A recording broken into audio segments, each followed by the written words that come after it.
Hey, good evening, everybody. Thank you very much for coming out. I gotta watch my place here. We got a white spot that we can't cross. My name's Gary Miller. I'm Technical Director for Ontario Soccer. And with me tonight is Gabriel Assis, who's the Manager of Player Development in Ontario. And player development covers a wide range of areas from grassroots development to OPDL, to academies, the whole pathway that players follow and are tracked on. Gabriel oversees with his staff in Ontario.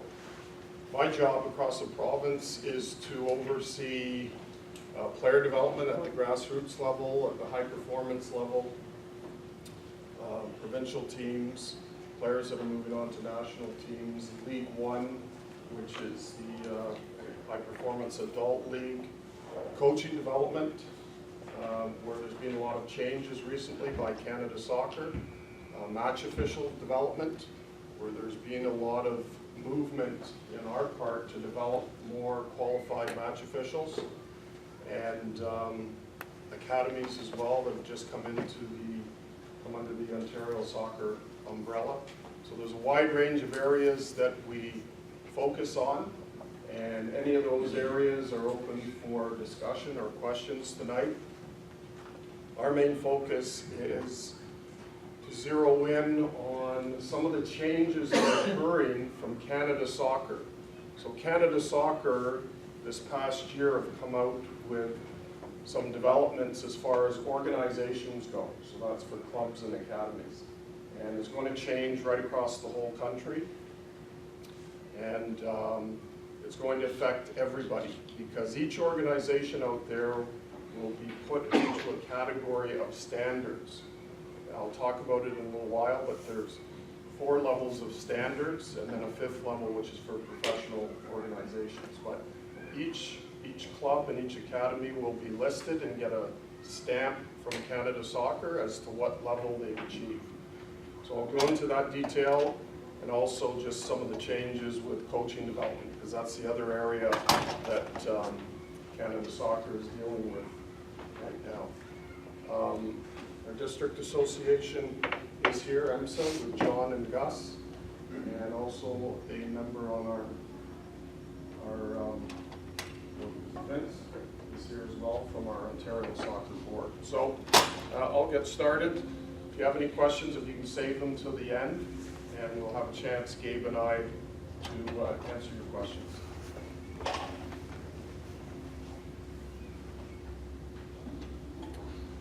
So this is the pathway for players in Ontario. This is for individual players. So there's 2 pathways. One pathway is for players that are playing in Soccer for Life activities. So that's the pathway across the bottom, which is community soccer. And you can see the ages at the bottom with U4 to U12 grassroots, which is classified as grassroots, and then U13 to U18, which is youth, and then senior. Above the community soccer and Soccer for Life pathway for individual players is a talented pathway. So these are players that are, are being identified for a higher level of play. So the higher level of play in the province is the Ontario Player Development League, which you have 2 organizations here in London, Whitecaps London and London TFC. So you see that the OPDL talented pathway for players moves up the ladder, the different age groups, and eventually will arrive at League One, which the League One organization in London is FC London, male and female. So players have to make a decision as to what their pathways are, where they want to go. Within the talented pathway, you can read at the top, there's 1,800 plus players in the OPDL across the province, from Ottawa to Windsor, 2 organizations in London, which have just come in for this year. And you see the age groups. So this year, 2018 was 13, 14, 15, and 17, so the 16 and 17 age groups combined. The OPDL is scouted by the high performance staff, and then those players are given opportunities at a higher level. So if you look at the far right side of the page, you can see that a lot of these players that go through this process within high performance move on to university or college levels of play, either in Canada or in the US. So a lot of the organizations prep their players to prepare for university showcases or college showcases, whatever level they're going to be able to attract. There's also professional soccer.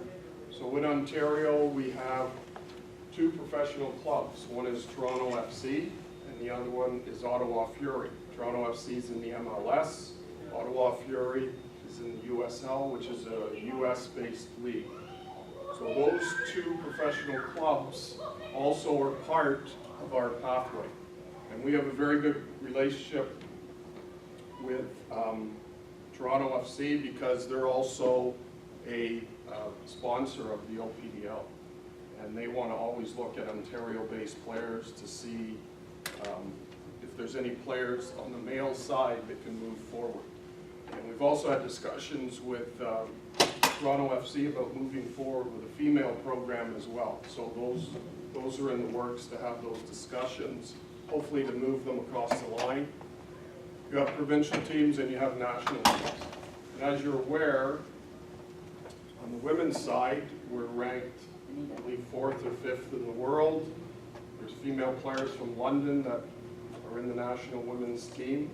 And we also have a REX program, which is a female identification program that's based in Ontario. So a lot of the top female players that are coming through the system, you'll see some of the numbers, are now moving out of Ontario and into national teams. So Ontario actually produces probably 55 to 60% of all national team players. We're the largest province, we have the largest membership, and we also produce the largest number of players for national teams.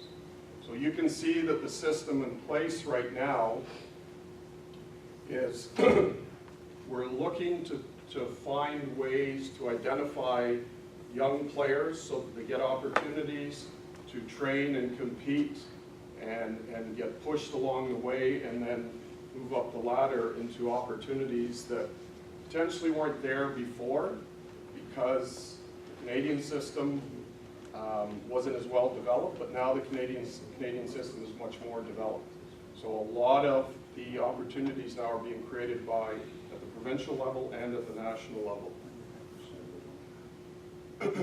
This is the organizational pathway in Ontario. So what I'm going to talk to here is the pathway for clubs in the province and the pathway for academies in the province, so that you're aware of where everybody fits into the picture and the pathway, and then you can see if you're a parent where your child fits or where they're going to be as they move forward.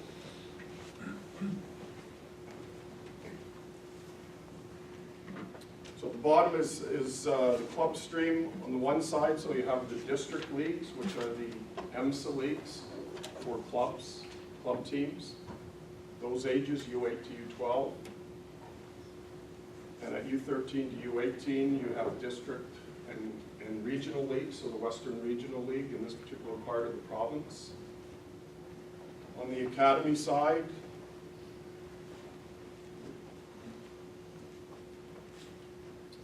you have the OASL, which is looked after by Ontario Soccer, Tier 1 and Tier 2 at U8 to U12, and also Tier 1 and Tier 2, the older ages. There's 3 academies in London right now in the OASL. So those are the two streams, the club stream, the academy stream. The academies were brought in under Ontario Soccer's umbrella this past year because there were separate groups out there that were running as associate members, and we made a decision that it would be best if everybody came under the umbrella, and then it's more controllable and keep everybody within the same fenced area rather than the Wild West. So club and academy integration, just for your information, they can take part in festivals if they wish. They can have exhibition games. They can also be in tournaments and showcases with their older players. So we'll talk about the Ontario Player Development League, but right now in Ontario, there's 23 clubs, Kate? 25. No, the 24 clubs plus 24 clubs and one academy, and then there's also TFC. So Toronto Football Club also take part in the OPDL with their younger age groups. But the one academy is London TFC, London Toronto FC. At the older ages, which is adult, in the province, there's the senior provincial leagues. So provincial leagues, meaning the OSL or the OWSL for women. There's no standards in those leagues. So right now what we're working on is the OASL, the academies have standards that they have to meet. In the regional leagues, the majority of them have some standards on the club side. On the district leagues, there's not a lot of standards at that level right now. But as we move forward, we're starting to implement what Canada Soccer will want as far as standards.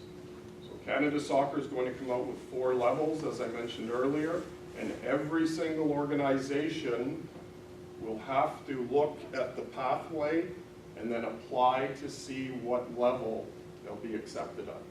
Every organization. And then League One is at the very top of adult play because it has standards. And so coaches have to have a certain level of certification, as they do in the OPDL. Gabe's going to walk through the OPDL and give you an idea of what the certification levels are for coaches and where the differences are at the different levels.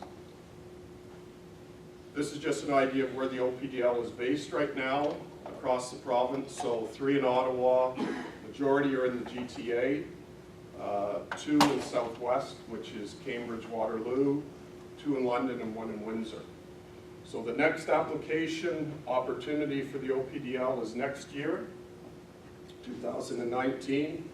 Organizations have an opportunity to apply, to be reviewed, to see if they can come into the OPDL in 2020. And this will also tie in with the Canadian soccer opportunity as far as each organization. So Gabe, you want to?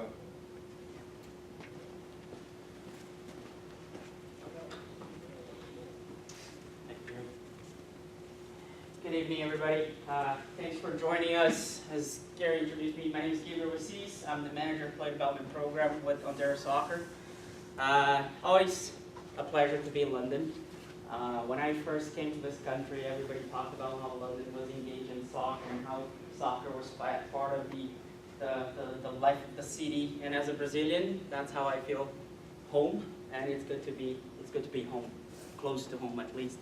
So today we're going to show a little bit on the OPDL and the player pathway, the relationship with the player pathway, and how we're taking the initiatives from Canada Soccer and implementing across the province. Let's start first with the objectives. OPDL was put in place in 2013 to kick off in 2014. And one of the objectives, or the primary objective we had, was the removal of promotion relegation. Looking at systems across the globe, when we look at youth development, the promotion relegation within youth development doesn't really fit within the objectives of the OPDL. Simply, when you look at promotion relegation across a season, you're measuring teams on short-term outcomes. You're looking at them simply on the results that they deliver on the field, not necessarily the development that they offer to the individuals. We also wanted to look at the training standards. And I'm going to go through some of the standards quickly just so you have a better understanding on the standards that OPDL license holders are required to apply. But we look at the training environment first before we look at competition. Once you get the training environment within the standards and within proper development standards, the competition becomes a result of that. The other objective is the elite training and development in line with best practices. As I said, we continue to look at some of the implementation across the globe. We have a very close system in US, close to OPDL. That is the USDA, so the United Soccer Development Academy. That has similar standards to OPDL. We also look at what's being done elsewhere when it comes to standards of training and standards of competition in regards to youth program. So that's why OPDL, it's not stagnant. It needs to be refined because the needs of the game, they change. Every 4 years, there's a new cycle, there's a new demand, there's a new system that needs to be in place in order to respond to the needs of the game. We wanted to look at the structure of scouting across OPDL. And what we operate in the program, it's called central venues or identification weekends, where we bring all the OPDL teams into certain locations across the province. That allows high-performance staff from Ontario Soccer to scout, to conduct coach evaluation, to conduct coach observation, sometimes to co-facilitate the delivery of that game day best practice with some of the coaches in the OPDL. And at the end, one of the 5 objectives, provide opportunities. Gary showed you the player pathway and the possible outcomes. We want to make sure that we offer, and we have the ability to offer, opportunities for our players.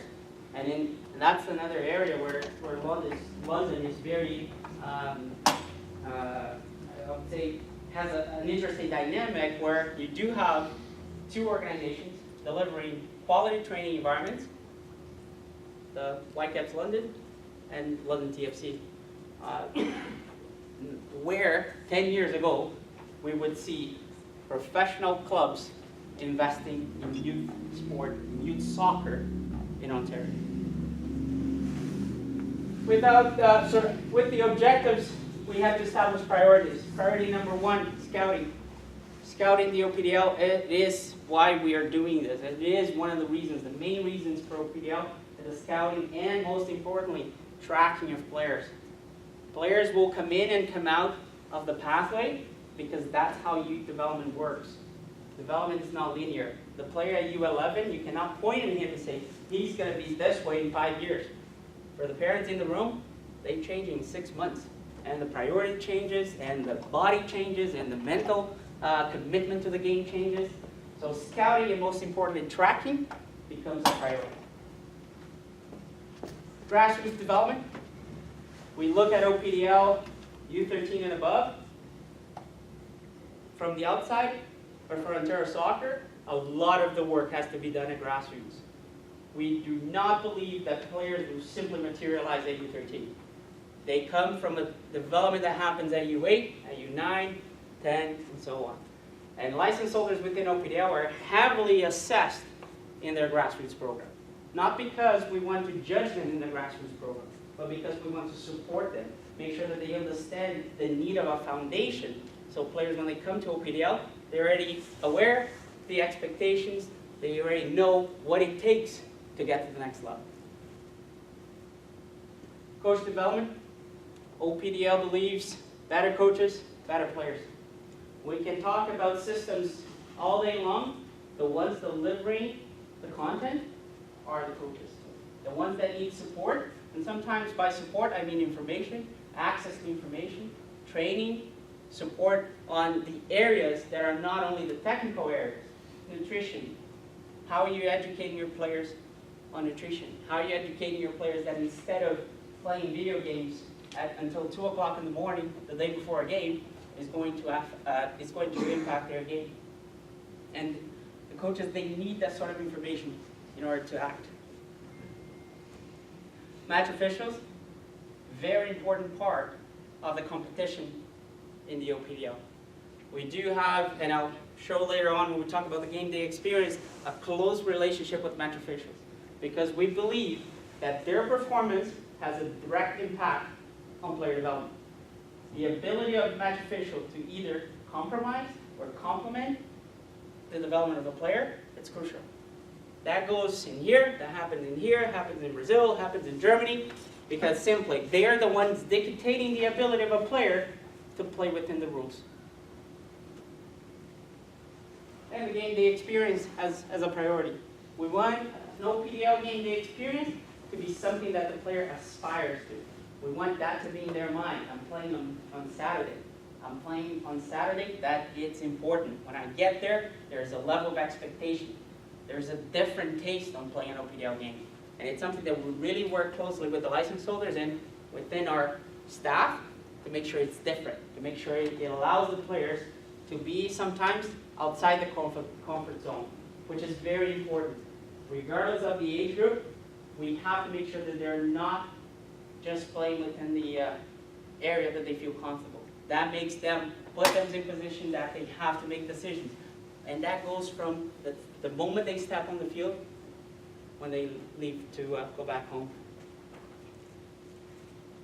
And the last one is a promotion. By promotion, we talk about promotion of the information, what we're doing here tonight, to make sure that we are addressing the needs of license holders, of players, of parents, of coaches, or organizations that maybe are not in the OPDL now but aspire to be there, or maybe organizations that don't want to be in the OPDL, but they want to affiliate with OPDL license holders to make sure that they offer a continuation within the pathway. Maybe I'm a small organization. I know I can't meet the standards in the OPDL, but I'm going to be the best organization at that level to make sure I promote grassroots soccer, I promote an environment that's welcoming, an environment that kids feel comfortable to play in, they fall in love with the game, and if they are that player that needs to go to the next level, I can offer that continuation. So within those priorities, focusing on training environment, OPDL, or our staff in the OPDL, we have site visits, we share best practices with the license holders, we create, in partnership with the organization, an action plan, and we have an annual performance review. When the organization enters the OPDL, annually, we're meeting with the organization to ensure that what they told us they're doing, they're actually doing. And where we identify gaps, the gaps are being corrected, addressed, or are in the progress of being addressed. So every year, we bring the license holders to Ontario Soccer. We have a discussion about the assessments that happen throughout the year, both on the several areas of technical, governance, operations, infrastructure, as well as their finance. So coach education, as I said, we conduct game day assessments in the OPDL. We utilize the central venues, so our staff from High Performance gets to attend and evaluate the coaches, work with the coaches based on the gaps, again, that have been identified previously. We support those coaches moving into national courses. OPDL, through the High Performance staff, provides 5 opportunities, 5 interactions with the individual to ensure that they are meeting the standards for national courses. There's no way we're going to come in and say, you need to be at this level. And the individual is going to ask, how do I get there? And we're going to go, well, I don't know, I'm going to figure it out. We want to make sure, if we're saying the standards in the OPDL is to have a National B Part 2, we're going to give you the support to get to that National B Part 2. We also have within the OPDL Coach Development Program, a OPDL Coach Certification that looks at areas that are not covered by the national certification. So we look at laws of the game, specifically trying to keep up to date with laws of the game so coaches understand the laws of the game. We utilize modules from the FIFA Football Medicine Diploma, specifically the Football for Health, the younger player, the female athlete. We look at the player's rubrics. Player rubrics is nothing but the scorecard that is offered to a player when the player is being given feedback. There's a request in the OPDL for 2 feedbacks for every player, and they go through a list of areas. And I'll show you quickly later on a snapshot of a rubrics. But we give the coaches here a module specifically on how to submit the rubrics, how to assess the players, how to engage the parent. How do you talk to a parent that from a kid that is developing in the right, in the correct, or at that point in their stage of development they're correctly tracking, versus a parent that maybe the kid is having issues. How do you identify issues that are off the field? We talk about risk management. maybe your player is coming in all the way to July performing absolutely outstanding, then there's a drop in August. What's going on? Something at home? Something with school?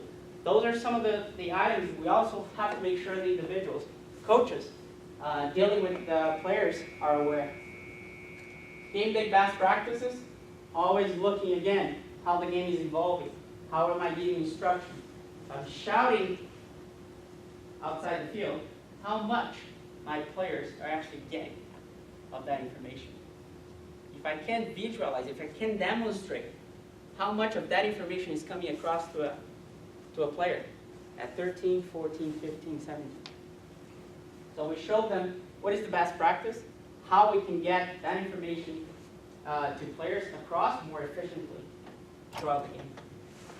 And we realized the FA talent identification as a way to provide information for coaches on how to track players, how to identify talent, how to report talent, and how to ensure that information is accurate and up to date. When it comes to the infrastructure that we require from OPDL license holders, there's got to be support on technical staff. That needs to be in place in order to respond to the needs of the player. And that can go from a manager of grassroots or somebody that is involved in that environment as well to a performance manager to ensure that all the information that is collected gets reported correctly. Emphasis on strength and conditioning and sports science, making sure that physicality is being addressed as they grow. Age specialists, who within the organization is looking after the U8s versus the U10s versus the U12s, because their needs are changing. And they have to have an understanding of how much of that growth, of that development happens and needs to be addressed. We look at risk management. How is the organization conducting risk assessment? How is the organization within the overall spectrum of the organization? How is that related to their technical program? And somebody shut my mouth. There you go. And we look at technical collaboration. When we have a discussion with OPDL license holders, as a license holder, you have a responsibility to collaborate.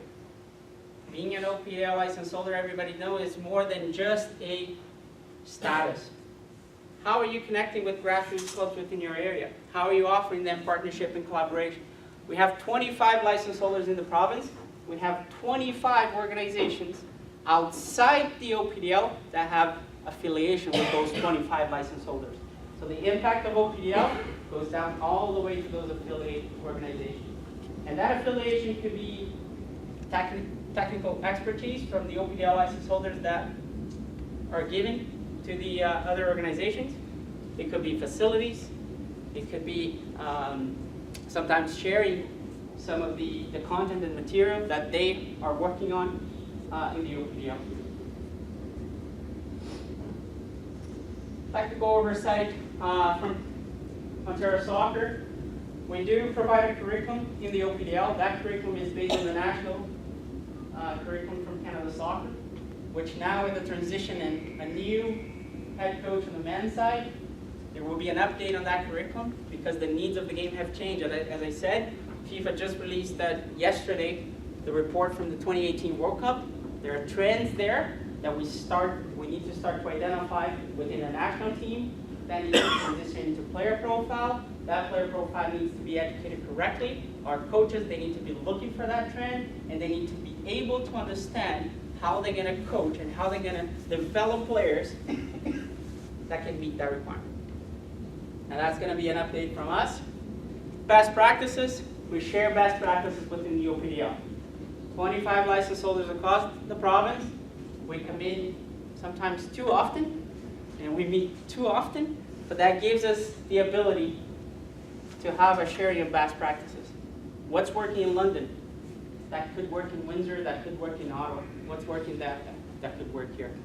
That's how we're going to create a better system. And within those 25 license holders, also the 25 affiliate also have the ability to share those best practices. We conduct education sessions and workshops, either through Ontario Soccer staff as well as national team staff. We also have to look at parent education. There is no way in the OPDL that we're going to achieve success if parents are not engaged, and if parents are not understanding exactly what the program is for. So we do have a parent handbook that is available on our website, and well distributed to the license holders as well that you can have access to. Throughout the year, we conduct 3 parent surveys with OPDL parents. We also have parent meetings and player feedback, directly giving feedback on player development. One of the requirements for OPDL is that while the player is receiving feedback, the parent is also receiving feedback. So to ensure that the parent's on the same page, the parent understands where the progress is and where the gaps are.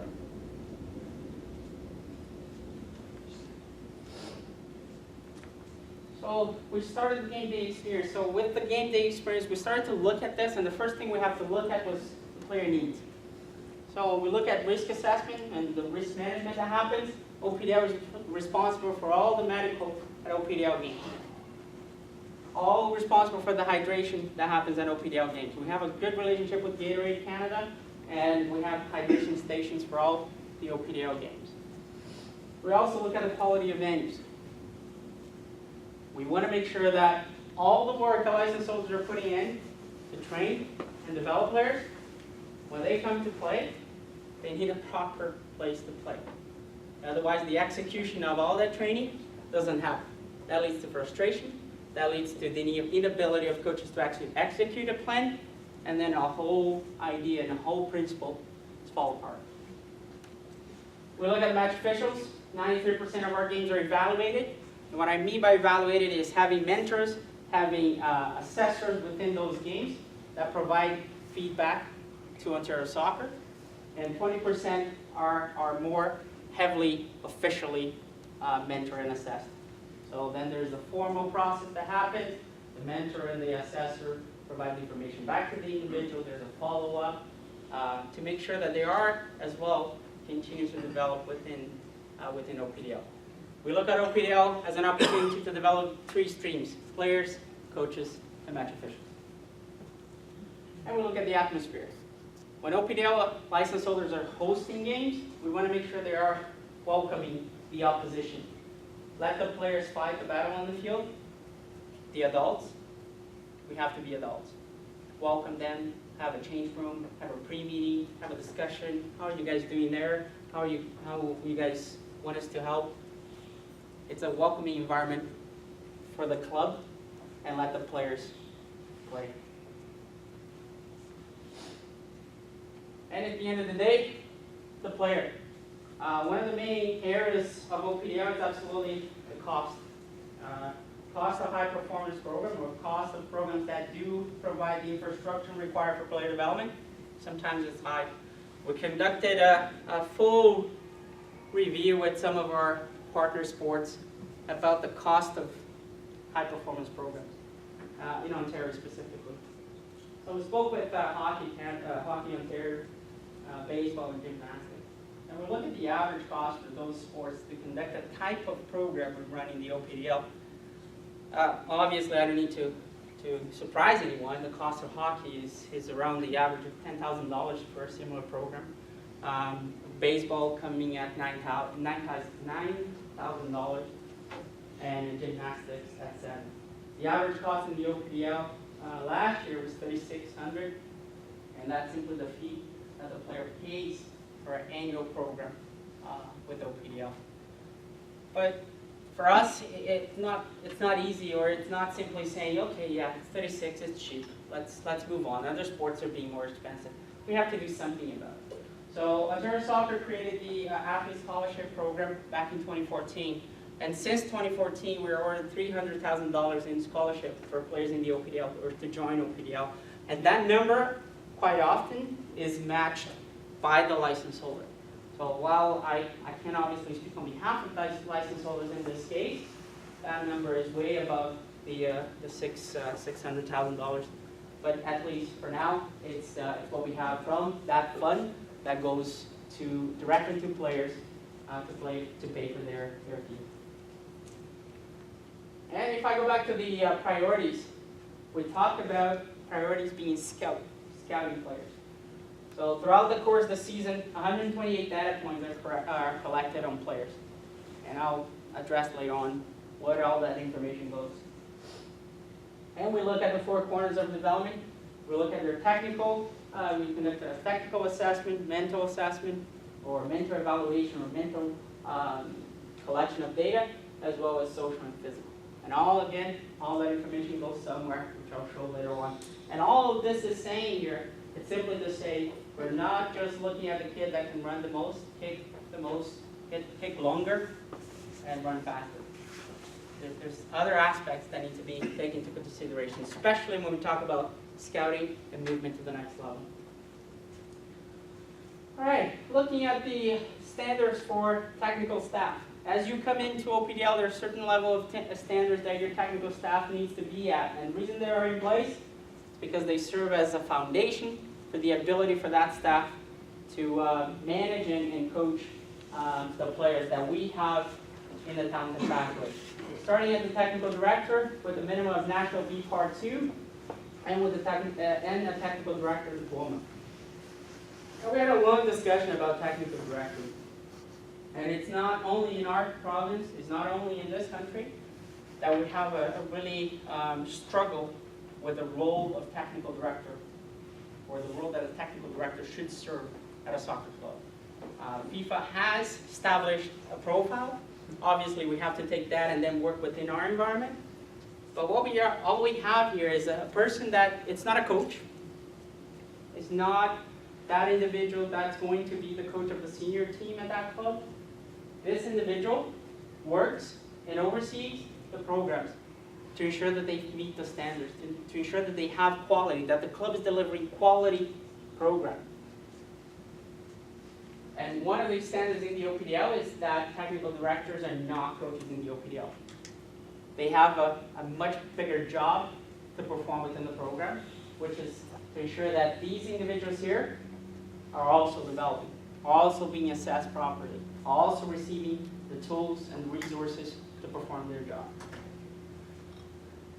Head coaches requirements, National B Part 2 for U14 and above and older, and National B Part 1 for U13 age group. The assistant coach with the National C, the goalkeeper coach has to have the goalkeeper coach diploma in the OPDL, and the fitness coach, kinesiology degree, or and a soccer fitness training program. But that's just the beginning. It's not to say coaches here, when they have the certification, they're ready and that's it. As I said before, the coach development program in the OPDL starts with the prerequisites to be part of the program, and then we build on that knowledge that was received or granted by Canada Soccer. And we're very excited.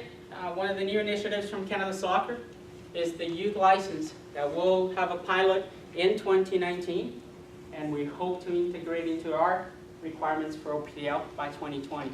It's the ability now to look at what exactly a youth player requires and needs, and how coaches they need to understand and need to work with those age groups. So looking for a pilot in 2019. We're going to have, Ontario is going to host one of the pilots, and we're going to implement in 2020. An overview of the OPDL is a technical program that operates under a 44-week periodized training. That means from January to December, with scheduled breaks, with scheduled areas for you to compete outside the OPDL. One of the main discussions we always have is the understanding that once you join OPDL, your parent needs to lock you in the basement because you're not allowed to do anything else. And it's absolutely not that. There are windows within OPDL that each organization will find the better competition that each team will need. All we're saying is that that needs to be planned. Longer the days that we figure out on a Friday afternoon that we need to leave tomorrow to Michigan and play 6 games and come back on Sunday, make sure that we're back in school on Monday. Training through game ratio, a minimum of 3-to-1, and that's with the ball, training with the ball. At least 3 times a week, playing and training with the ball. And that's where most of the concern comes as far as a parent, and I can relate to that. It's the commitment. It's the commitment being in the OPDL and the minimum training and the ability to meet not only the training but the games. And for us in the license holders, what we want to say is it's all about balancing and making sure that you're still committed and you still have the ability to train and participate and balancing everything else that happens in the life of an athlete. And a minimum of 2 written assessments and 1 verbal, at minimum. If players are not receiving feedback immediately after training sessions, there's something we need to talk about. It's like going to school and never expect to receive feedback. It doesn't happen. It cannot happen. As I said, talk a little bit of the athlete scholarship program. So our numbers since 2014, obviously with the scale of the program, with the scope of the program increasing every 2 years, we had to, and we're going to increase as well, the ability or the grants available to OPDL players in order to participate in the program. Some of the feedback we received from OPDL parents, and as I said before, parents when they join OPDL, one of the things they start seeing the change in behavior is that they see the email from Gabriel Assis all the time, to the point that at the end of the season they want to kill me. But we want to make sure that you have the feedback. We have the feedback from parents around the performance of the license holder, the performance of the player, the coach, our staff, ourselves, how much we communicate. Do we communicate too often, not as often? So that's just some of the points that we collected. So the high level of training competition for the players is key. The recognition of what we do in the game day environment as well as what the license holder does on the training environment.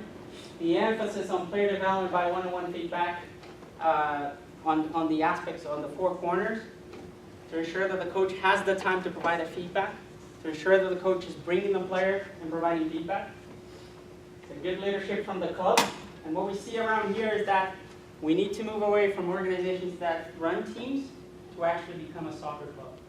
There's an integration. When you go to the club, you know exactly what kind of customer service you're receiving. You know exactly that the coach is not doing things by itself. There's a curriculum. There's an age-appropriate curriculum if I'm playing in grassroots. And there's a support within the organization.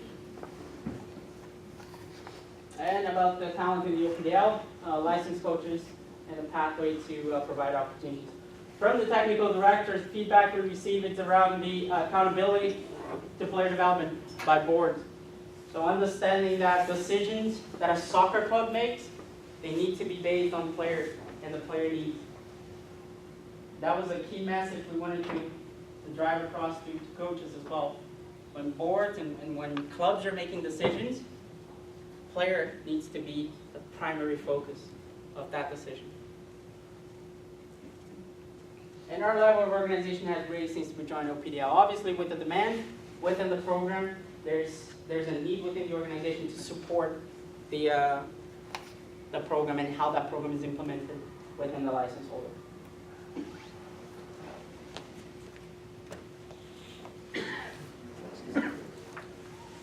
So as I mentioned earlier, Canada Soccer is much more heavily involved in working with the provinces and setting up new standards for organizations. So that includes the clubs and the academies.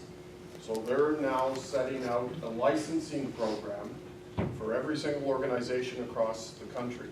As I said earlier, each organization will have an opportunity to apply, be assessed, and determine what level their organization is at. Right now, Ontario leads the country in development of the game. So Ontario Soccer is the 3rd largest organization for sport in Canada. The largest is Canada Soccer, which is about 800,000 registered members. Hockey Canada, 500,000. Ontario Soccer, over 400,000. So we lead the country in development within the sport. There's other sports that are a little bit smaller that have also done very well, like individual sports. Canada Swimming, Canada Figure Skating. But as a team organization, we're well advanced in the province and the country and also with our sport. So this is what Canada Soccer is coming down with, starting, well, actually the first level is starting this year, it's starting this fall. So it's called the Club Licensing Program, but it is for all organizations. So club is just used for academies and for club. So what they're going to assess is the infrastructure of the organization. So they're going to look at how the organization is set up. There will be standards set up that they will ask for the organization like to tick off a number of boxes and submit documentation to them to be assessed. They'll also look at the technical and sporting side as to how the organization runs their programs, their coaching qualifications, their programming, their facilities. They'll look at their administration. They'll look at their governance, financial, legal. Is the organization in good financial shape? Are there risk management issues with the organization? We deal with about 50 legal cases a year from across the province. Anything from a young player that runs into a goal post and bangs their head and gets concussed. You know, did the club do enough to educate their membership? Did the club do enough to have the right goal posts in place? Were they portable? Were they fixed? These are all things that cross our desk from a risk management point of view. So 50 legal cases a year, and we get named in the legal case because we're the provincial body. We're tied in with the clubs and the academies. So we get named in these legal cases. So we have to, as Canada Soccer does, has to assess each organization to make sure they're up to speed on their risk management. And what are they saying to their membership or to their customers? Social responsibility. This is what Canada Soccer is getting into a little bit more. So if you've been on our website, if you're a coach, you'll see Respect in Sport. You'll see some of the other online courses, Making Ethical Decisions. These are all online courses that Canada Soccer will expect parents and players, not so much players, but parents and coaches and administrators to take for the future for the safety and well-being of the child. This will come out right across the country.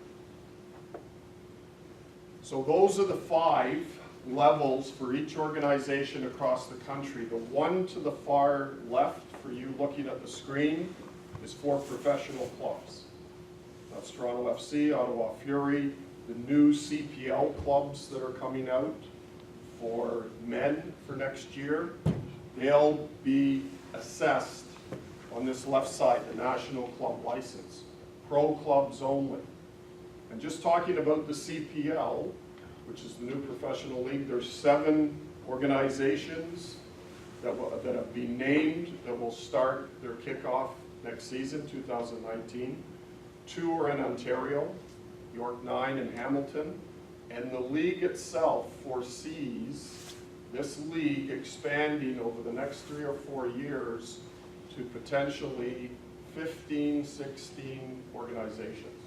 In Ontario alone, you could see 6 professional clubs in the CPL. And then you could also see, and then there's Toronto FC as a professional organization. So the game is developing and growing at a rapid rate, and Canada Soccer needs to assess the organizations that are under their membership. So that's the first one, the pro level. The next level, the National Youth Club License. This is the highest level for clubs and academies. And right now they're using the level of OPDL in our province. Because the OPDL was established 5 years ago, 6 years ago. It's been in place for 5 years. And the standards that are used, that you heard Gabe going through, Canada Soccer's using them to assess at the National Club License.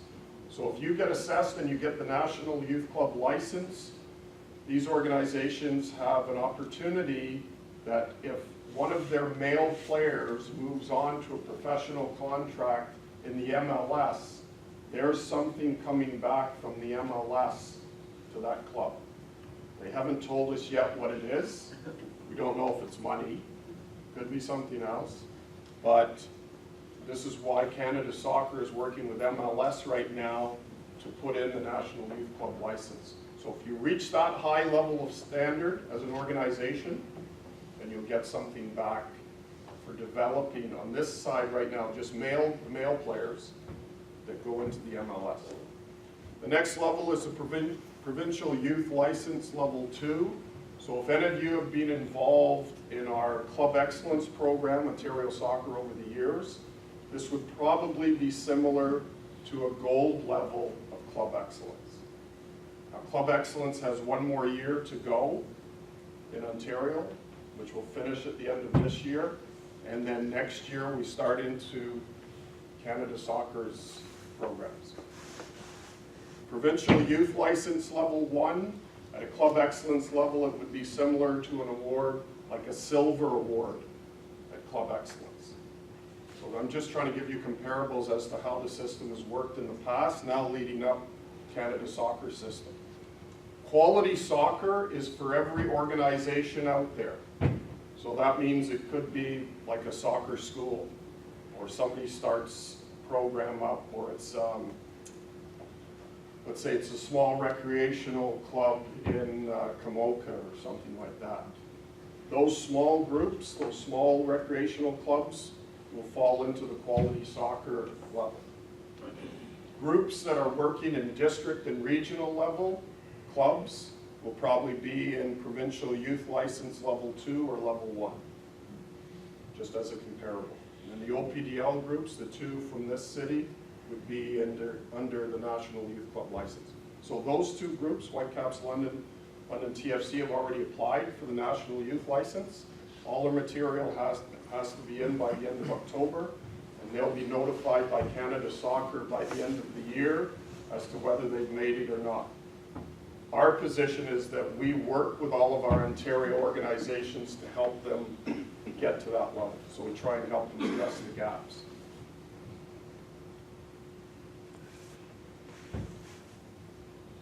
Okay. Yeah.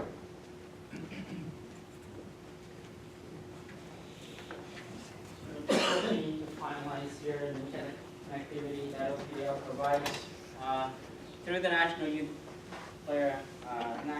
Youth Club license. OPDL has directly linked to provincial programs. It's part of an integrated part of how we select players to provincial program, and I'll address that window shortly. Our relationship with TFC, Toronto FC, is a premier partner of Ontario Soccer, as well as a presenting partner of OPDL. We do have a close relationship with TFC, and players are heavily scouted towards participation at TFC program.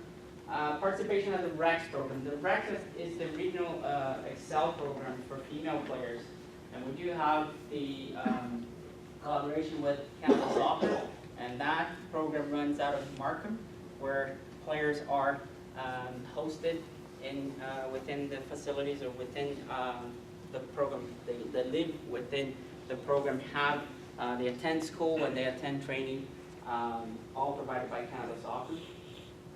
The Canada Soccer Player Development Program, which will be a network of standard-based programs across the country.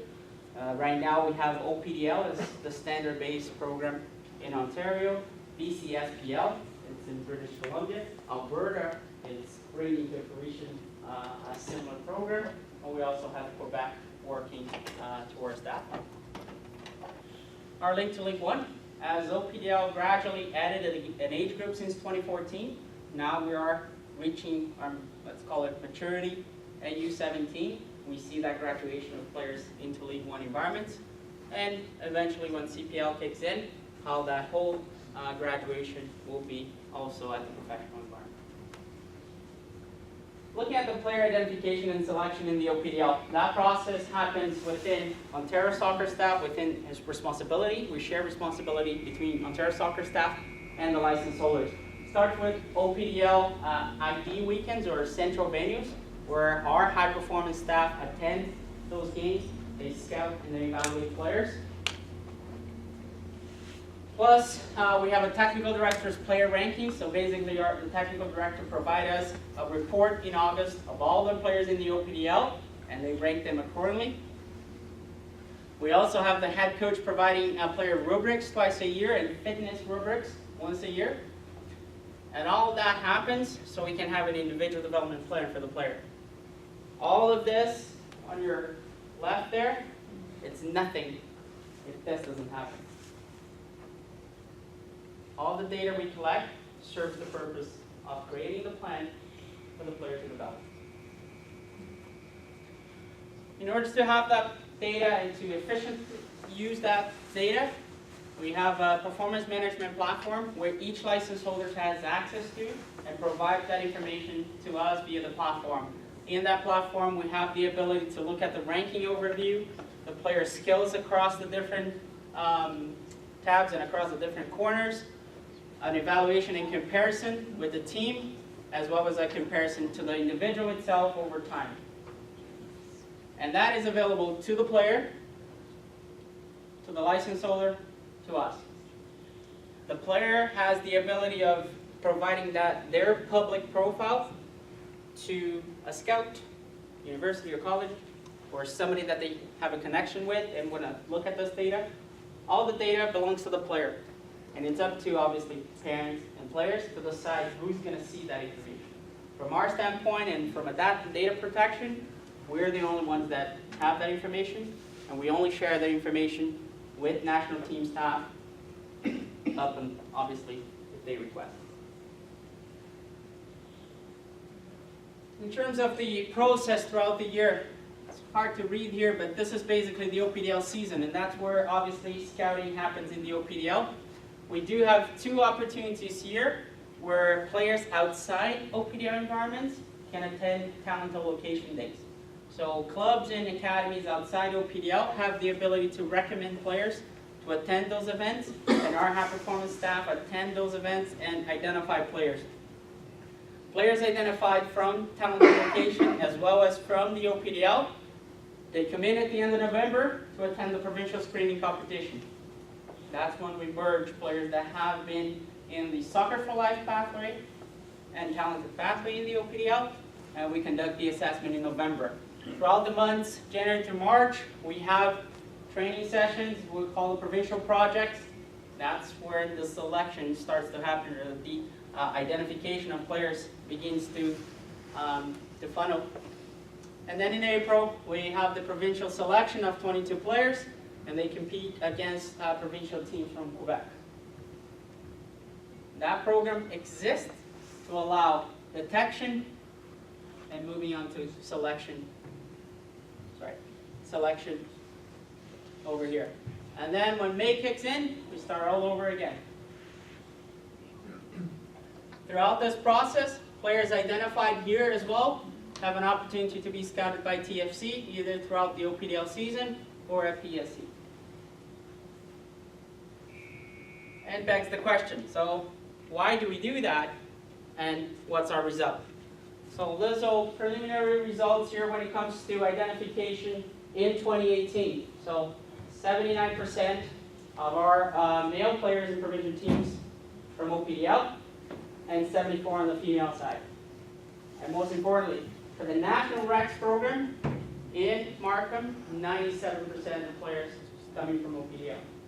Selection that happened from Canada Soccer into OPDL license holders. And those players migrated from license holders and are now playing in national team environments, or national program environments. So just an overview of how OPDL looks like in terms of important dates and kind of framework. In September we had started trials. We're now at the stage where new license holders can new OPDL players can sign commitment letters. And then we kick off the season first weekend in May 2019. We finish by October, and then we have our Charity Shield event first weekend in November. So we're coming actually to the 2018 Charity Shield. November 3rd and 4th at Ontario Soccer Center. The reason we have the Charity Shield is that we bring the league winner in the OPDL, and they play against one of the other conferences first place. and the winner of that match, based on the money that we collect for people to attend the game, they select the charity, and we donate that money to a charity. That's the whole reason behind the charity shield. And I'm going to close. I promise this is my last slide. We talk about how we collectively would impact the game in Ontario. And we're coming to a window that doesn't come often, actually almost never comes, which is the ability to host a World Cup. And all the work that is done by clubs from the moment somebody starts to kick the ball. A men's World Cup, yes, in 2026. And we do have the ability to join a recreational program from organizations that are working with the players as they evolve. So we really have to look at how much excitement we have to build for players that we now have in our system. The average age of a player in the World Cup, in a men's World Cup, is 27 years. That means players that are working with you currently may be in that squad. And if that's not enough for us to really look at what we're doing for those players, I don't know what else is going to take. And I can tell you, as a Brazilian hosting a World Cup, it's amazing. Forget about 7-1. Somebody brings that up, and then we're done. But it's absolutely crucial that we look at what we're doing for youth now, because a great moment is coming. And it's not only for players. Coaches that will be involved, administrators, volunteers, all the clubs that are engaged, connected, directly connected to a men's World Cup. And this was our last female game in Canada. It was in September. And one important event happened at that game. And you heard us today talk about Talented Pathway, talk about player identification, talk about the amount of work and all the progress that we've done in the last 5 years, and all the support that Ontario Soccer is giving to clubs, and all the work that clubs are doing either in the OPDL or working in collaboration with OPDL licensed soldiers to provide the next level of competition and the next level of training. And at that game, we had 2 OPDL players joining the senior women's team. And OPDL in 2018 reached the U17 age group and already has players joining the senior team. Not only to, sometimes it's, people accuse always the fillers, they are the next generation of players. And the squad that has just been announced for the U17 Women's World Cup in Uruguay. So the ability for us to all look back in 2014, not long ago, and say that we all work together to ensure that those 2 athletes are now fulfilling their dream, needs to speak something, needs to talk to some of you, or to your inner coach that we always have, and understand that our role, it's no longer chasing the plastic trophy. This is our trophy. As a player working in the youth system, we have to be mindful of the impact on players and how we're moving players. We're not moving teams. We're moving individuals. We're making individuals better athletes. That should be our mindset as a goal. Let Canada Soccer deal with the team. Let them worry about results at that level. At that point, they should be getting us results, but they can't do anything if we don't give them players.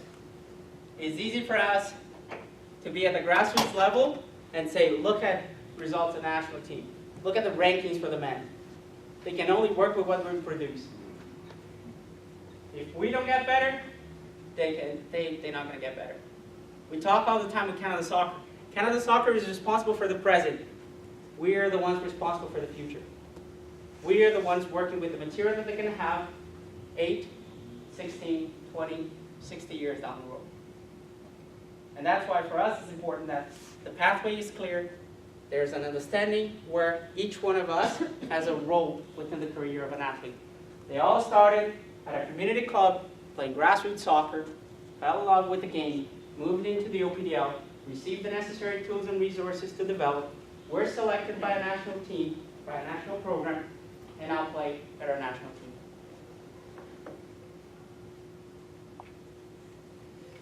Before I close, just want to remind you of the Ontario Soccer Summit that will be hosted very far away in London. And we're very pleased. We're getting close to November 1st. We're going to release full schedule and speakers, and then tickets will go on sale. We're going to utilize BMO Center. And I'm going to thank, actually, Tom just left, but I'm going to thank Tom for all the work he did to ensure we got BMO Center. Same as John for all your help. And also the Wolf Performance Paul for bringing 3 keynote speakers. And very excited about it. I can't say anything about that yet. Wait until November 1st. We do have some exciting announcements. Information will be coming to you as a club, as a parent, for through the district. And we're really looking forward to see you there. Questions? Before we take any questions, one item I will comment on that you're starting to see now across the province that didn't happen before, because a lot of organizations worked in silos. So they were a club, they did their own thing, they reported to the district, but everything was internal. Academies popped up, academies are doing their own thing. What we're starting to find now across the province is that organizations are working together. So they're coming together. So you're starting to see, there's an example in Durham a couple of months ago. It still hasn't been settled yet, but major clubs, big clubs like Pickering, that's in the OPDL, and Ajax, that's a regional level club, are coming together to amalgamate and become one. Because they feel that they can cost share on facilities, staffing, administration, but they're setting a tone now for other groups across the province. Part of the OPDL, and you heard Gabe mention it there, 25 organizations affiliate to OPDL organizations, and they help work on coaching development. They share facilities, some of them share administration. But the idea here is, rather than work in a silo, think about what's best for the player, and look at the pathway that's being created and how you can work to come together and develop that.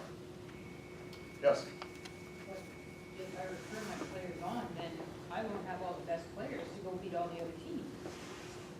Sorry, just give me your name and your club or your organization. My name's Jen. I'm currently volunteering for the Norwest Soccer Club.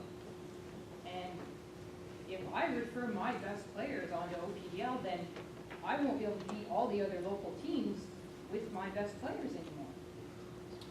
You won't be able to beat all the other local That's right. teams. I So- won't be able to win my league. And no one will know I'm a great coach. Is this a setup? So always, you have to look at what's best for the player and what the pathway is, how you want to move your players forward. You know, So I I'll mean, have to buy a Mercedes-Benz then to impress everybody. where's Chris? You drive a Mercedes-Benz? No. Volkswagen, I think. As what we got to look at is the family, the parents, and the child are customers. So the parents end up making decisions now where the best environment is for their child, male or female, to develop them, give them opportunities. So parents now more than ever are shopping around to see where the best environments are. Part of this is an educational process to give people an idea of, as standards come down, organizations will get slotted into certain levels of standards. And some of those standards revolve around the development of the player. Also to have a sustainable organization long-term. There's organizations across the province that have gone under because of financial mismanagement. So you have to think what's happened with all those customers in that organization. They've dispersed, they've had to scatter and go somewhere else. But the bottom line is, for parents, you have to make the educated decision as to what the best environment is for my son or daughter to develop, have fun, learn skills about the game, and then what opportunities are out there for them as they grow and get older. How was that answer? I still don't know what I'm gonna do for my ego as a coach, if I can't use kids to make my ego bigger. Did you want to name names? I'm just saying, there's a lot of them out there. Okay. Thanks very much. Yes. For the club licensing, you mentioned a few of the criteria that will be coming through for the Provincial 1 and Provincial 2 categories. Is there more details out there about what those specific criteria will be, and can you comment where to find that? And then secondly, where will some of the pain points be that local clubs will face in being able to achieve those levels? So what's come out right now is just the National Youth Club license, because there was a timeline for acceptance for the end of October this year. They're just finalizing the level 1 and level 2 and level 4 to come out for next year. So Canada Soccer, as soon as it's developed, it's probably about 95% developed right now for 2, 3, the bottom levels, provincial 1 and 2, and quality soccer. It should be out hopefully before Christmas. That information, it will be on their website. The National Youth Club license information on their website. So you can go there and look at the National Youth Club license. Then what they'll do is they'll scale back. So the second part of your question about pain points could be an organization that doesn't have a technical director that's qualified at the level they're asking for. So instead of going at a level 1, they'll go to a level 2. Qualification of the coaches, administration, financial. The OPDL organizations, their biggest issues usually are around programming, as far as maintaining what is being asked of us, and in the future Canada Soccer, to meet the proper programming at grassroots and high performance. Because our focus is on the development of the individual player, and if we see that the environment is supposed to be at this level and it's here, then they lose points in their assessment. And eventually they could lose their license for the OPDL. We've removed 4 organizations in the last 3 years for not meeting the standards in the OPDL.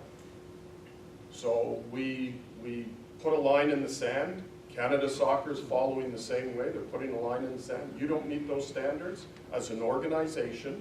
Again, you've got to get away from teams. It's not about teams. It's about the organization that houses everything. They are being assessed by us and by Canada Soccer. Any other questions? Yes? Has the OSA looked into having the districts establish boundaries for families and for players? So for example, you live in a certain area of town, you play for a certain club, that club feeds into a certain OPDL or other organization. Instead of you can play wherever you want and skip all over the place and coach players from other teams and everything else like that. Well, Similar to a hockey model or a baseball model. Sure. So I won't talk about the poach right now, but we used to have in the province which was called the residency rule. So that was established back in the 80s. And what it was each competitive team could have 9 players from in their district and 9 players from outside your district. That was primarily in the GTA. That's now being abolished because they feel that with parents or as customers, they can shop around and decide where they want to go. It's up to the organization to develop themselves to the highest level, to showcase what they do to attract customers. So on the poaching side, we take a hard line on poaching, as do the districts. And if organizations are poaching players, then they get pulled up. It's happened a couple of times in the OPDL. I know districts have to deal with it. But right now, it is wide open for anyone to go anywhere with your child. Yeah, but is that the proper model? For example, baseball, you have set boundaries where you play at, they have set areas that funnel their way up to top teams. In hockey, it works that way. You live here, you're this good, you play on that team, and you funnel your way up. I'm wondering if that model would work better for soccer. They tried the residency rule and it didn't work. It was too restrictive. So Canada Soccer is also taking the open market point of view, and that's going to show up in their licensing program. They're not going to restrict people to their community. Okay? Yes? I have a quick question regarding, if the model that you have, OPDL, is all about players and players and players. If you have someone who's as good as she is playing a League One level, and I'm talking about Jade, you heard about Jade, who has been a role model in London to feed young girls, to teenagers, to adults, who all of a sudden wanted to come and watch this girl play. And if it's all about player getting a chance, why isn't OSA allowing her to be debuted or to be discovered or even push her to play for Team Canada? So that discussion has gone on between FC London and League One. So League One, where FC London plays, where Jade plays with FC London, I've had the discussion with the national team program. Because Jade did not come through the Excel program in Canada as a younger player, they asked her to go overseas or play in the NWSL as a professional player before she would be assessed in the national team program. So that was the commentary from the national coach at the time, who's John Herdman, who's now gone to the men's program.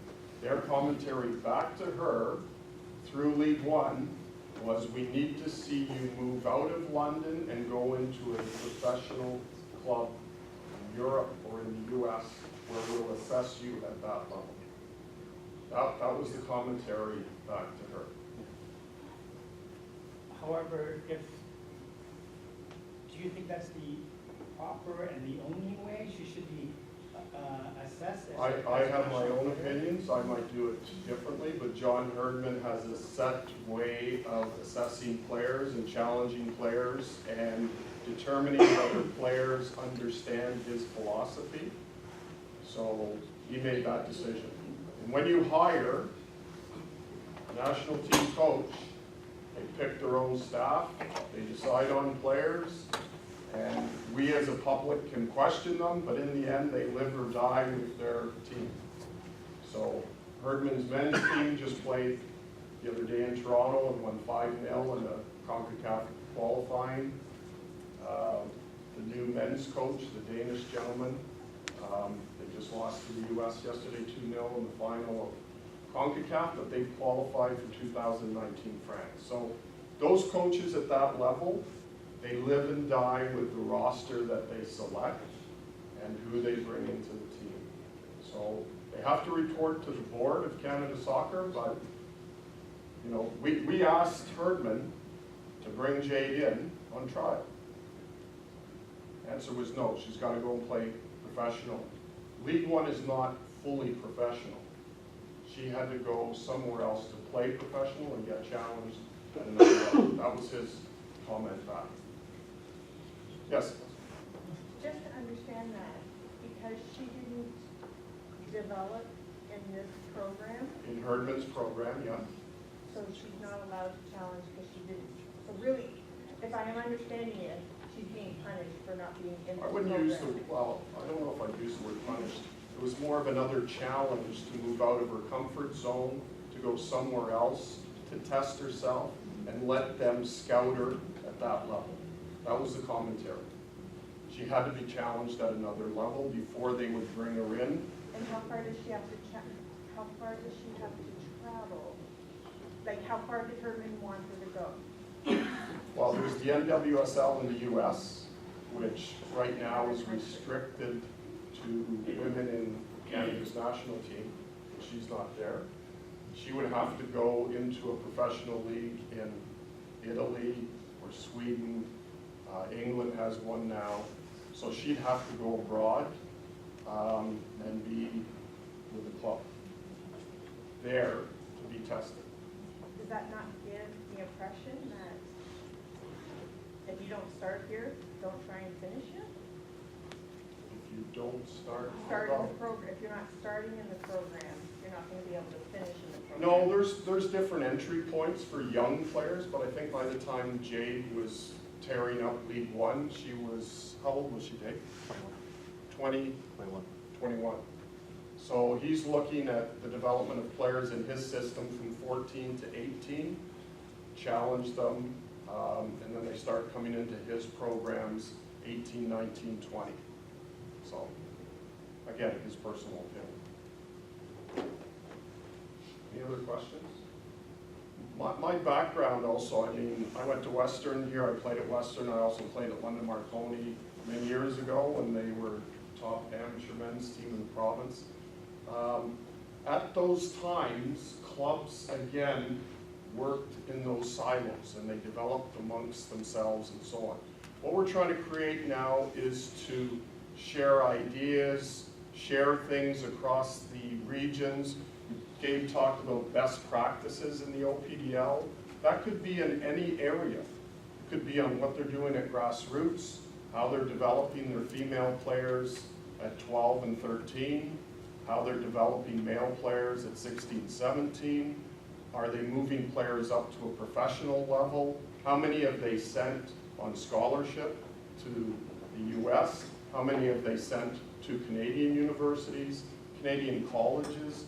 These are all metrics that we're now using to assist organizations to not just look at, I've won the Ontario Cup or I've won the National Club Championship.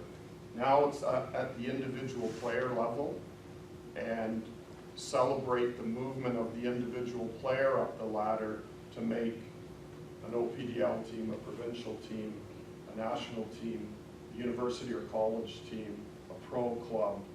So there's a lot of that individual pathway information that we're asking organizations to share and come together and work together. If we don't work together, it fractures and it holds us back from our development as a nation. I just came out of 3 days of meetings with national technical directors right across the province. As I said earlier, we're way ahead of BC, Quebec, and Alberta.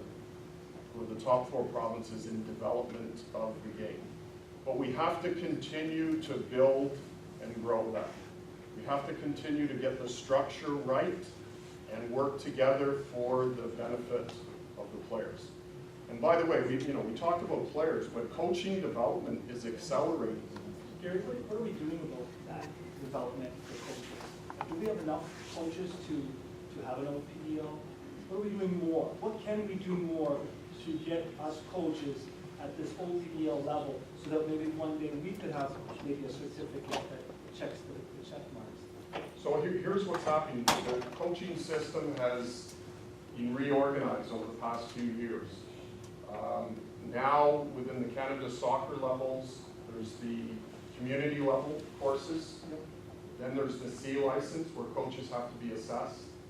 Then there's the B license provincial, B license national, and then the A license. So what Canada Soccer has guaranteed us, because of the number of coaches now coming through the Ontario system, we now hold 12 C license courses across the province per year. We hold... This year, Gary? Yes, 12. So, let me finish. Okay. So 3 provincial B license courses we hold. Canada Soccer holds 2 national B licenses in Ontario and 1 A license. And the reason that has changed, because before we didn't get those numbers. But now, because of standards that are coming in at the different levels, so hopefully we'll start to work with the districts to have standards for organizations in districts. There's standards in academies, there's standards in regional level, OPDL, League One. So a lot more coaches now are starting to get certified and move through the system. I think it's hard for the coaches that want to get certified to get certified. I think the website has flaws, and I think we can agree on a few things. I didn't realize there was 12. By May, there was only 3, and the Bs were being offered before the Cs. It made it very difficult to navigate the waters. A lot of times it was quite far away, and you had to do some traveling. I just wanted to step it down a notch and say this. Doing a two-weekend course to get your C or your Soccer for Life or Learn to Train is still not enough. I'd like to see more of these OPDL, or if they want to affiliate, start sharing some of the coaching expertise with the rest of the grassroots soccer. And Gabe said it too, that's where it happens, in the grassroots level. You know, it's not, it might be tactical in the OPDL, but we're teaching the kids how to be passionate, how to be soccer players and thinkers and intelligence. And I'd like that some stuff to start waving this way. Then I will start to have a feeling that it wasn't elitism, because it feels very elitism. And I want to buy into the program, especially in London, because I feel that we've been separated for way, way too long. We've got some of the best stuff going on here anywhere, Southwestern Ontario plus. The most brilliant minds are here in this room, and we got to get it together.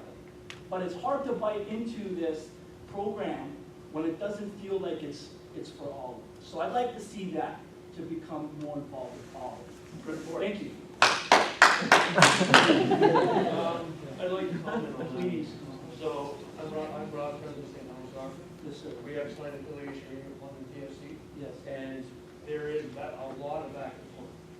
Our coaches attend their training sessions, get curriculum from their TVs, so it is happening. It's just everybody has to be open-minded to it. Absolutely. So good comments, because not all organizations are aware of what the opportunities are. No, and I think that's what I'm going with, Jerry. We're not aware of it. Right. We've started 2, and now this is the standard.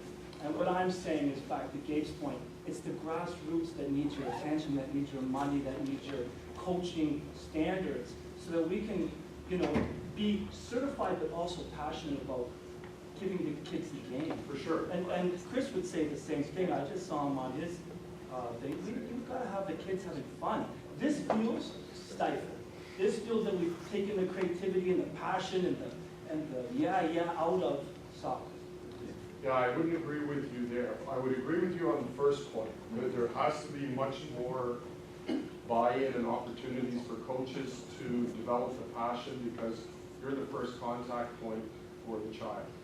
And actually, when you do an assessment of children as to who they listen to the most, it's the coach, and it's the teacher, and it's the parent.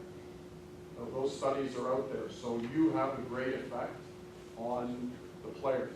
I will say, it again is up to the organizations to identify where they're at, who they have, and what they can do to help upgrade their coaches and the membership, and provide those opportunities internally through professional development, or externally through affiliations, or individually through C licenses.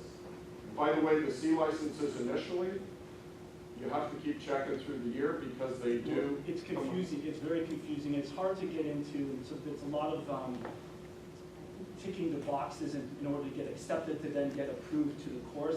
If you made it a lot easier and you all have the NCCP courses information at all, you can yay or nay in 2 seconds. It doesn't have to take weeks before you get a response back from OSA. That's just my experience, and I'm sure it's different for other people. Sure.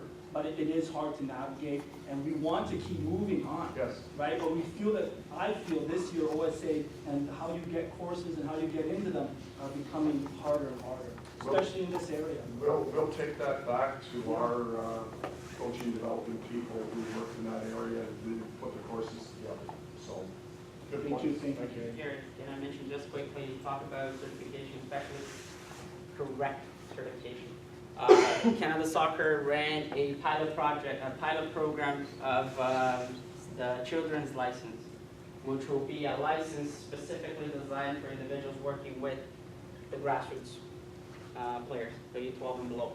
Next year, as I mentioned, we have the youth license coming on board. So I don't disagree with you in regards to the support that is needed. If it was for Ontario Soccer, I think we would have 16 A licenses in Ontario, 20, 25 B licenses. But we have to be mindful as well that by going into a B license and coming back to an environment that you're not working with that type of player doesn't help you. So we made Canada Soccer aware. Canada Soccer is working actively on the children's license as well as on the youth license to ensure that you have the ability, the coach has the ability to gain access to material that's going to be relevant in the age group that you're working on. So it's more or less how to teach children and how to teach you rather than what to teach them. So it's more teaching rather than coaching. So those two new licenses from Canada Soccer will come out in 2019. Children's license for coaches that are working with kids 5 to 12, youth license 13 to 18. That'll be part of the whole structure as well, yes. Sorry, what club were you with? Isn't the C license a prerequisite for children's? C license currently is a prerequisite for the children's license, yes. And just talk about travel, next year we're Because gonna have. that makes it, I'm not saying it should be an easy pathway, but I'm unlikely to go and do my C license if I want to coach 8 to 12 girls, to be honest. Have you been to a C license? No. It's a building block. So it's around, the components of a C license will help you go into the methodology of a children's license. So that's why Canada Soccer currently has the C license as a prerequisite. The last time I looked at it was with the female mentorship program with Linda and Connie, and we were targeting it much higher than, we were looking at doing B license material, and that would not apply to the 8 to 12, so. No, it's been I was adjusted. confused by, Yeah, it's been adjusted since Okay. then. I'll just- give it another kick then. And just to the comment about And then I'll be able to recruit all the best players, All right. because I can't afford a Mercedes. And just to the comment about travel, next year we're gonna have 5 children's licenses across the province, one being in London, to be hosted in March. I guess where I want to go and this conversation about, certifications, that we have to have it more accessible for your learn to train, your coaching for life, to get it going. And then add them in the right order, so it's not just 3, 4 Bs, and then we have the Cs at the end where we have to wait that period of time, as it happened this year. We're gonna, as Canada Soccer rolls out the children and youth license, we'll provide pathways for coaches to follow and understand that if they want to coach at a certain level, here's what the requirements are. So it could be learn to train, soccer for life. If they get into a higher level of play, here's some of the licenses that they'll be asked to have as well. So it's much clearer for people before they even start. They'll know what level they want to work at. Yes? It would also help us, for my club, I have hosted both coaching courses and referee courses. And the ref courses are much less expensive for my club to host than the coaching courses, although the bodies that attend are the same, if not double. And so it would be easier for us to be able to offer coaching courses if it didn't cost us quite so much to host them. If I could offer these guys a coaching course, a referee course for 2-day courses, about $100.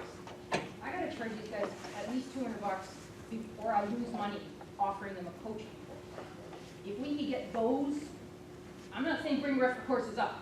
If we could get the coaching courses subsidized or more affordable, I would hold them all year long. Okay.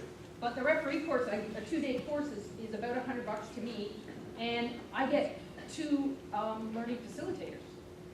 Coaching courses is a couple $100, and I get 1 learning facilitator, 2-day course. It doesn't make sense to me. Just for someone that does both. Right. Good. Question, young man.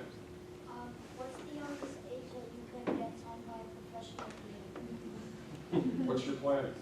Tomorrow. Do you have an agent? Pardon? Do you have an agent? You have now. Ah, very good. So what is the youngest age? Is it 18? No? Yeah, you start going into international law a little bit on transfers. 16 at minimum, depending on the relationship that you have in terms of having an agent, having dual citizenship, and all different requirements I'm not going to get into. But it's good to see that you have your head already there. I'd go home and talk it over with your agent. Any other questions? Yes. Hugo, how are you? Not too bad. Good. First, sticking with grassroots soccer for a little bit here. For strong pools of players at the grassroots level in smaller towns like London, has there been any discussion around relaxing some rules around allowing us to play some games outside the box without all the paperwork and all the restrictions, just to encourage that variety and that experience for kids, for strong groups, not in particular players, but strong groups of players? Can you give me an example of what you mean by outside the box?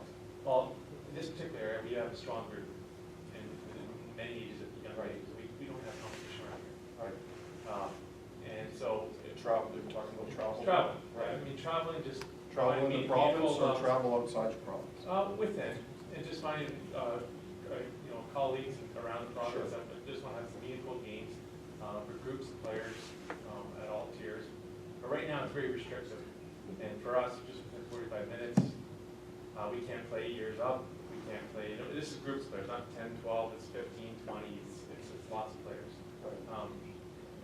there So, discussions on that? yep, oh yeah, they're ongoing all the time.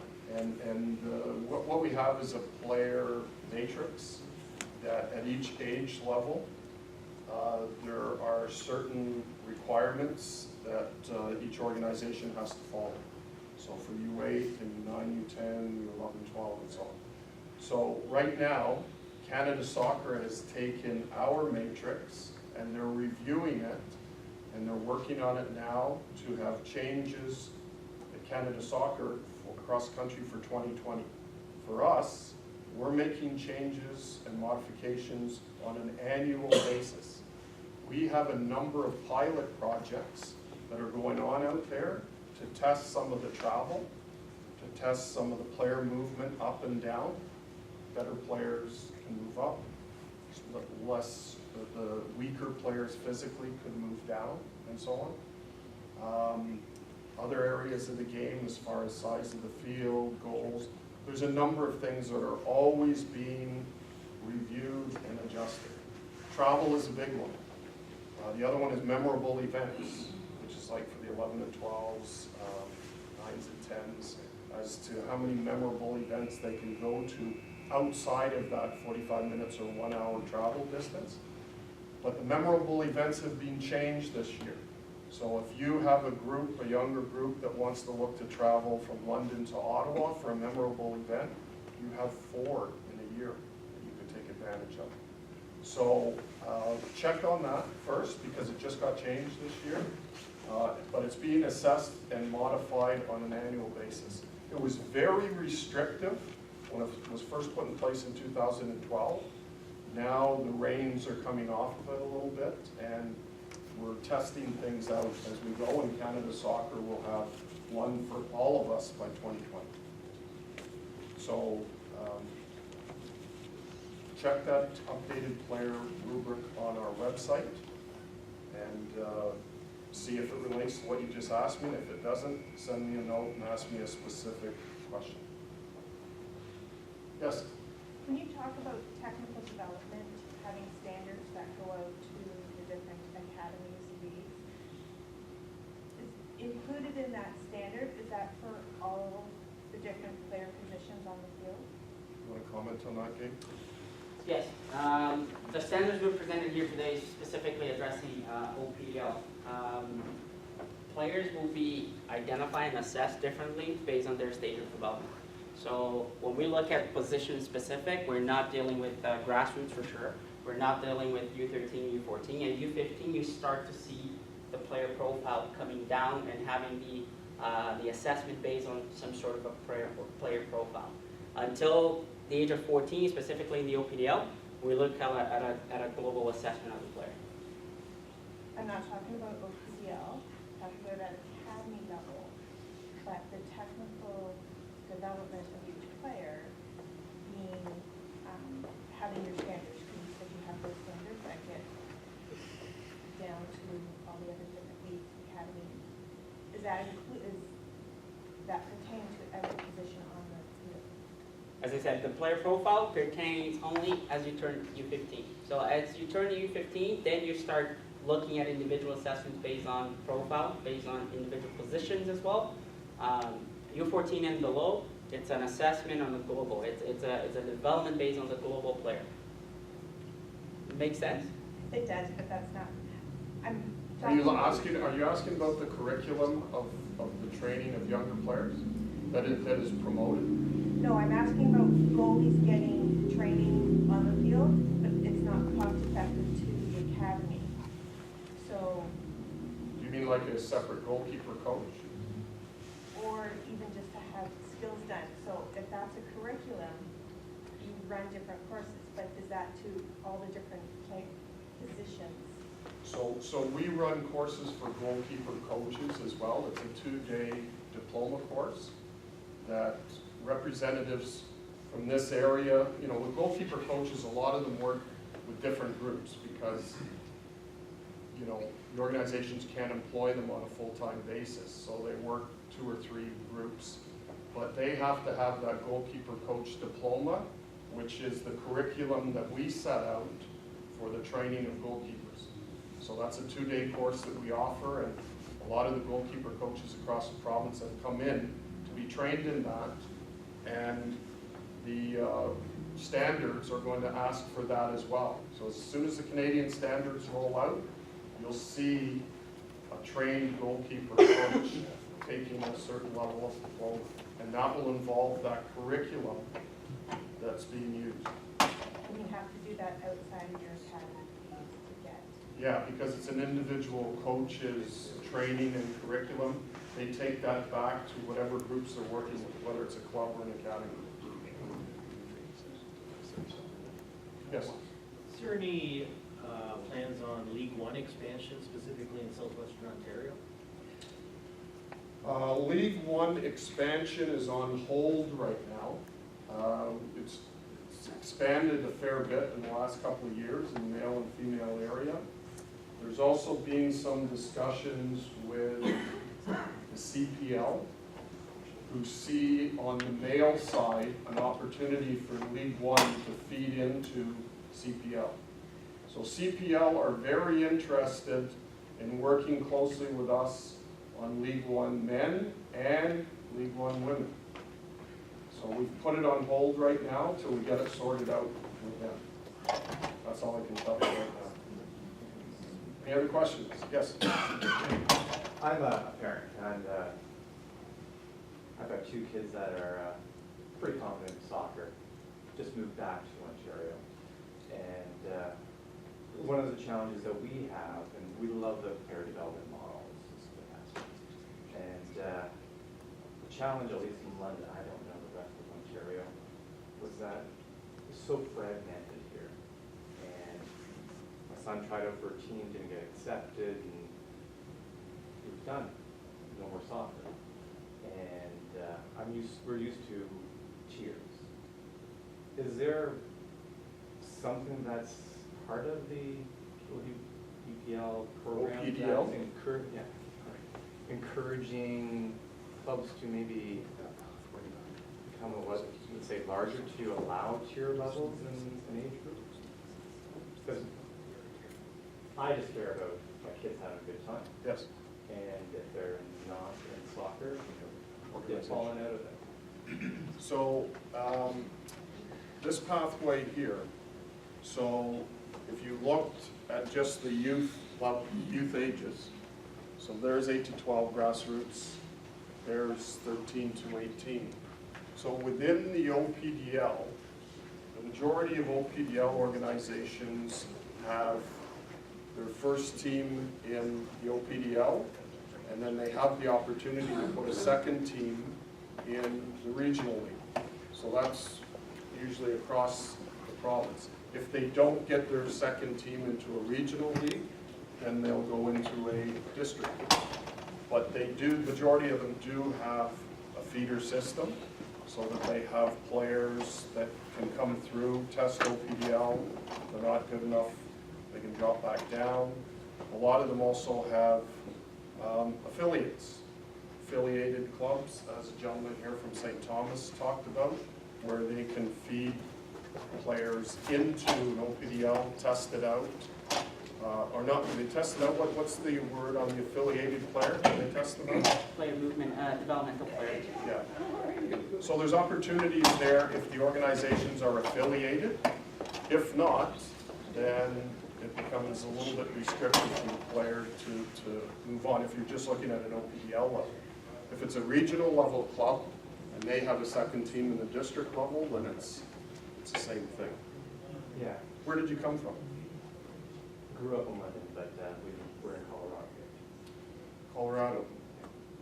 So my you- son had 7 years. Yes. Right. And it was great because you know that you'll fit.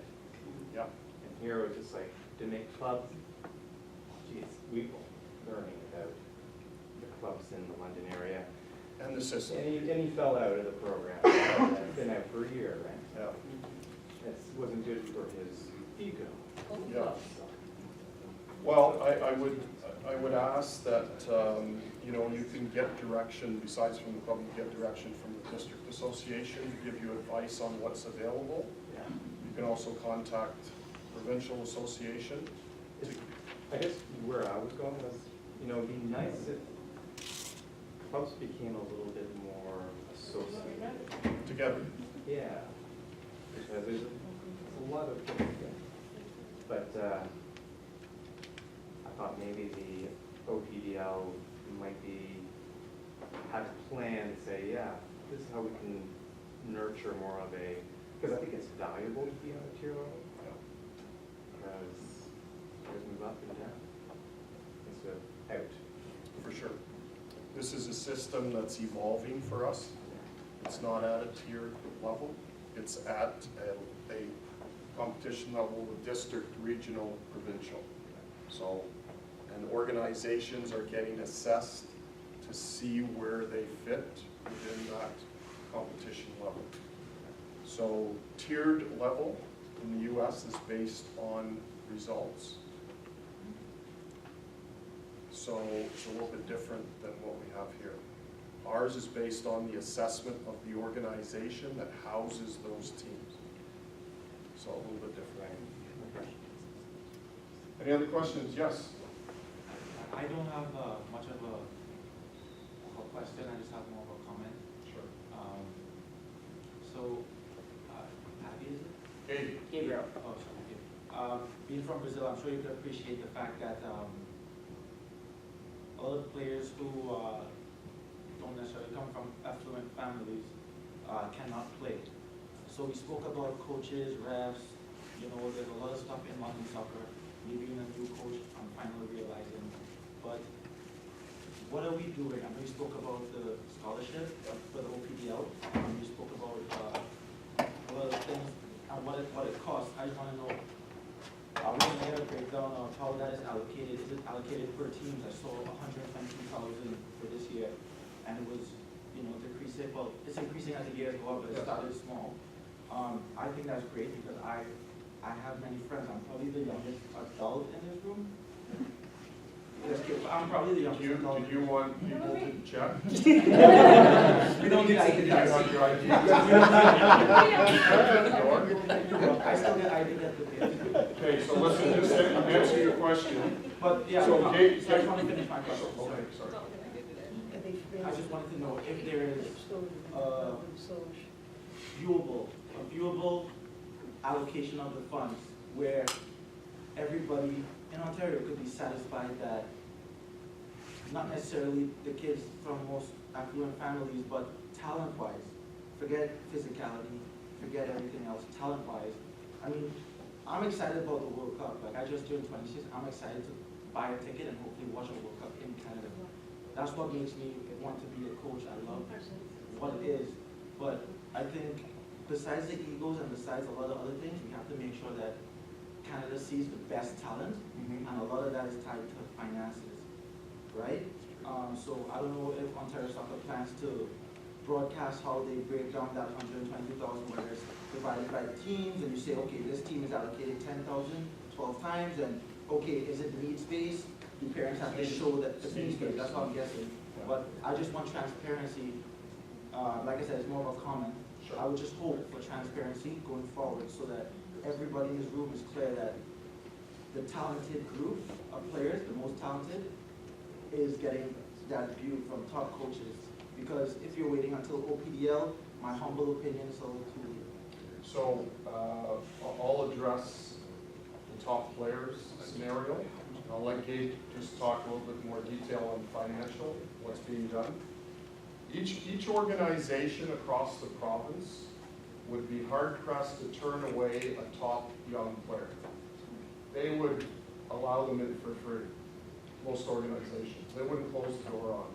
And that happens at the OPDL as well. That happens with academies. They're not going to close the door on a talented young player, whether they're 8, 9, 10, 11, 12. Or they find some way to financially assist them. If they're not, that player will go somewhere else and someone else will assist them. But the idea from our standpoint, we have to find the top talents in the province to then end up training, developing them through the system, and passing them on to the national program. National program starts at under 15 for males and females. So it's our job to find those talents under every rock in the province and expose them to better coaching, better facilities, better opportunities. If it's financial, no problem, it'll be addressed. And even from my standpoint as technical director, if I get a call from an OPDL technical director who says, you know what, I got 2 young players, and the parents, top young players, they're just 13, they're just coming into OPDL. Parents can't afford for them to come in. Okay, ask the parents what they can afford, and then you and I will split the difference. The club will pay half, and Ontario Soccer will pay the other half. So that we get them in the system, and they start to train and develop, and if we need to work like that through the years, we gotta do it. I was Ontario Soccer 30 years ago as TD, and I went out, ran my own academy for 20 years. In the academy system, a lot of players would come in that were top talents, that we allowed them in for free. I have one right now that's in the men's national team. He plays for LAFC in the MLS. And I feel happy because he was a great talent, single parent family, didn't charge him a nickel, and now he's at the top of the game. So those types of stories, there's a lot of them out there of people who assisted. But the detail on the financial, I'll let Dave tell you about that. Yeah, it's based on family needs. Jumpstart and kids sport locally Yeah. to get, outside of what they offer, to get them in the game now. Jumpstart and kids sport will get them playing. I just wanted to make sure that Nobody was on the getting bigger this. picture that every kid that has that talent Yes, is given the right resources for sure. potentially. And that's simply what the program is, looking at player needs, size of the family, household income, sometimes how long that player has been with the organization. Does the player contribute to the organization at a different capacity, referee, volunteer as a coach, volunteer within the office? So that information is all submitted to us. We do the assessment and we advise the license holder once that amount is available, made available to the license holder on behalf of the player. All the communication goes out to the license holder as well as the player. Good question. Any other questions? Yes? That's kind of a quick question. I see that the League One is, like, obviously the main focus for the development of the kids. Wondering why the Canadian Premier League's not in this pathway with Ontario, since we're trying to stress our country to feed our own system and have a professional program, since we have one, just wondering why some of the programs like York 9 and Hamilton out of Ontario aren't a part of the pathway. So League One is an Ontario soccer program. So these are our programs and our membership. CPL is a national program. Can you flip that back to the player pathway, Gabe? So once CPL starts in 2019, once they kick off, they will go up on that professional soccer opportunity for players. So that's where it will show up. But the previous one is just the pathway in the province that we're involved in. Not to take away from CPL, but we're really happy it's coming into our province. We're going to have to help manage 2, 3, 4, 5, 6 professional organizations going forward. So that's going to be a big challenge. And then just one other question. So if the route path is the OPDL, and say some of the other teams or kids that are developing through other pathways, whether it be through community soccer, is there an opportunity for those kids that if they don't go through the OPDL to still make a League One team? Of course, yes. So what kind of talent pathway are we pushing if we're pushing through OPDL, but a community soccer player can go in a different pathway and still end up at the same position? How is that? So OPDL has been put in place to put a plan together to develop a larger number of talented players in the province to go into all those streams on the far right. If a player decides to stay in the Soccer for Life pathway, which could be a district club or a regional club, and they have it's a personal decision as well by parents. They decide and then have a tryout at the end, that's wide open. Like the CPL just had tryouts in Hamilton and Toronto wide open for all male players ages 16 to 30. And I know there's players from this area that attended. So anybody at any level has those opportunities. It's just that in the past, players going through and going into a professional environment, it was almost by chance. Now it has to be by design. We have to have that environment by design to allow those players to move through the system so we have a greater number to offer the national teams. And last question, so seeing that OSA is obviously taking the reins on soccer in Ontario, because we have so many districts spread throughout. Being that we have EMSA representing us here, like in London, does it not make sense from the OSA down to streamline the centers in major city areas so that we're encompassing the best talent at every level? Because right now, from our parents' perspective, when we go, we're more at a L5 level club and a couple of regional teams. Our parents come to us and they're confused on where do we send them? Where is the true pathway? Is it with Whitecaps? Is it with TFC's program in London? There's no structure like hockey referencing in the AAA. You want to play the best level hockey, you sign London Knights, and you're there. You want to be released, you get an F1 release form, and then you can release to try for an outside OPDL team. What is our structure here?